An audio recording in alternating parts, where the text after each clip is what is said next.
everyone. Welcome back to my channel. As a holistic nutritionist, busy mom of two, and somebody who has struggled with her weight and finally figured it out, I'm so excited to share with you the 5 most common mistakes that women make on their weight loss journey. We're going to go over these 5 mistakes, and then I'm also going to be giving you some tips as we move through the video to help you on your weight loss journey.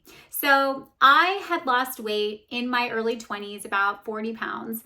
And then I kind of gained weight again because I was doing these mistakes still, and then lost weight again, only to gain it again, both my pregnancies. But because I learned the hard way, I stopped doing these things, and I really saw great results after each of my pregnancies and my C-sections, which is a lot to say. We know how hard pregnancy can be on our body, and also C-sections as well. So the fact that I got better results in my 30s and now in my 40s at almost 45 years old, I can tell you that these mistakes are probably holding you back, and hopefully this video is going to help you overcome those challenges and start to see better results. The first mistake that women make on their weight loss journey is focusing too much on the scale. Now, the scale is a great way to measure and track how much you weigh, but at the end of the day, it can be really frustrating because as women, we fluctuate up and down throughout the month with our hormones, our water retention, and when you start working out and building some muscle, hopefully,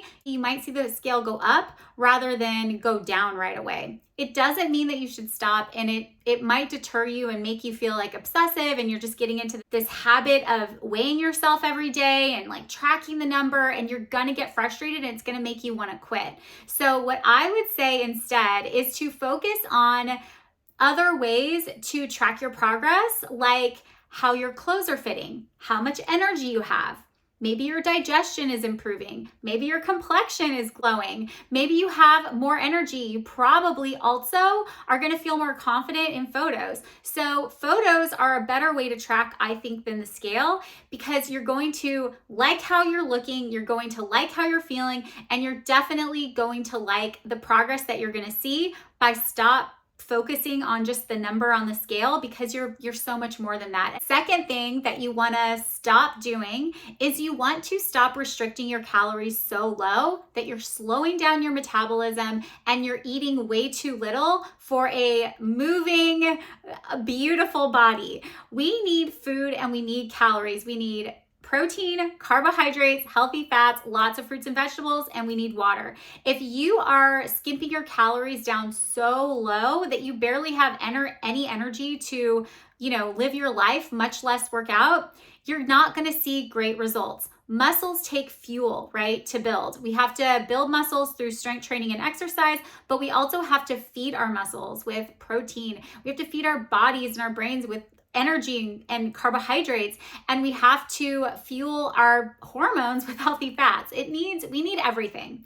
So if you're following a super restrictive, low calorie diet, I would say instead of doing that, what you want to do is focus on eating whole foods. And what I teach my clients is to focus on eating 3 balanced meals a day. So you want protein, carbs, and fat in all 3 of your meals. And you do want to, pay attention to your portions. However, if you're focusing on whole foods, you're cutting out all processed foods, sugar, maybe limiting or removing caffeine, not caffeine, I'm sorry. Keep some coffee in there. Alcohol, not overdoing it on caffeine, right? You'll see results. You're going to see better results than if you're just restricting and trying not to eat any carbohydrates, or trying not to eat, anything until 4 p.m. or trying to do intermittent fasting. Like, focus on whole foods, focus on protein, fat, and carbohydrates in each meals. Add in some snacks if you need it. Throw a protein shake in there. You're going to be good to go. That's a way better approach than trying to restrict your calories and getting super, restrictive so that you don't have any energy and you're not going to see results. Your body will actually hold on to weight if it's not getting what it needs from the food that you're eating. Okay. The third mistake that women make on their weight loss journey is relying solely on cardio. So a lot of people are a little bit intimidated to do strength training. I was one of those people. So I relied solely on cardio and yoga for many, many, many years. And while yoga is amazing, and I was a yoga teacher and I love yoga, It's not the best way for weight loss results, in my opinion. In my opinion, the best thing to do, I think, is to add in strength training like 3 times a week, 2 times a week if you're a very beginner, and then adding in like 3 sessions of cardio, 2 sessions of cardio. What this is gonna do is it's gonna help you transform your body better. You're gonna build muscle while burning fat. You're going to be burning more calories. So even though you're eating 3 fully balanced meals a day, you're going to be burning more calories than you're taking in without having to worry about like restrictive diets. And you're going to see results faster. I think a blend of strength training and cardio is the best way to go. You can go out there and you can run yourself for miles and miles and miles, but if you're not building muscle, especially as we get older as women, it's really important to do strength training so we don't see that muscle mass, that lean muscle mass go away. Also, muscle burns more calories than fat does. So the more muscle you have on your body, even if it's just like lean muscle, your body's going to be able to optimize the food that you're eating and use it properly, and you're going to be able to enjoy more food, right? The more fit you are. So you want to think about adding a blend of strength training and cardio. The fourth common mistake that you might be making on your weight loss journey is not eating enough protein. So our body can absorb 25 grams, about 25, 30 at the most, grams of protein at one time. So that's why when you look at protein shakes, you'll see that a lot of them have like 20 to 25 grams of protein per serving. That's because that's how much our body can take in and utilize at one time. What I see a lot of women do is they are restricting their calories so low, like we talked about in the second common mistake, and they're just not getting enough protein. So what you want to do is focus on protein 3 times a day, maybe throw in a protein shake. That will really help you optimize your protein intake so that you're not feeling like you have to eat it all at one time or you have to eat all this stuff. And you can get protein from plant-based sources and animal sources, right? Whichever you choose, just make sure you're getting some at breakfast, lunch, and dinner. And I suggest a protein shake for post-workout for best results. Protein helps with muscle repair, keeping you full and satisfied in between meals, and also building a lean muscle mass. All 3 of those things are very important when you're on a weight loss journey and you're trying to lose weight. The 5th common tip I see women make when they're on a weight loss journey is being inconsistent. Now, I know life is busy. We're all busy. I've got 2 kids, and I feel like life just gets busier each year. But what I do know is that I've been able to stay super consistent with my fitness routine, my exercise, my hydration, my meal planning, because I built it into my life and I created habits. Now, I didn't build all these habits at one time, and I will go over this in another video.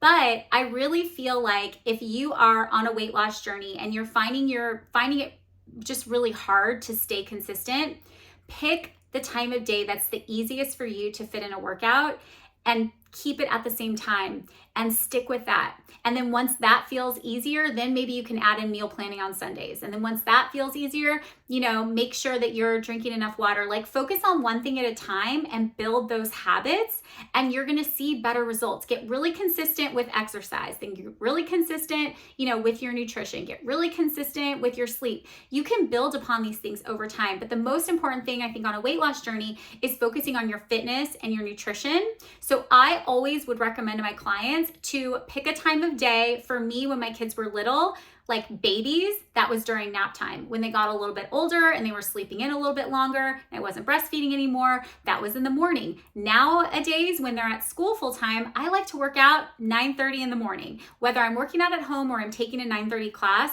that's when I'm getting my workout done. So commit to a time, schedule it into your planner, and commit to it and get really consistent. You're gonna see results the more that you show up. And I think that a lot of times we just get in our own way because we don't make it part of our schedule and part of our daily routine. So make your workouts part of your daily routine and keep your nutrition super simplified, and you're gonna see great results.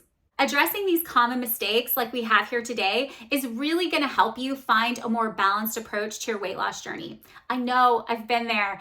It can feel impossible at times, but it absolutely is possible for you to see the scale move if you focus on it a little bit less and you make sure you're eating enough and you make sure you are getting enough protein and you're not just doing cardio and you're staying super consistent. Let me know below in the comments what you're working on right now, what your goals are, and if you found this video helpful, tell me your favorite takeaway, and I will see you in the next video. Bye.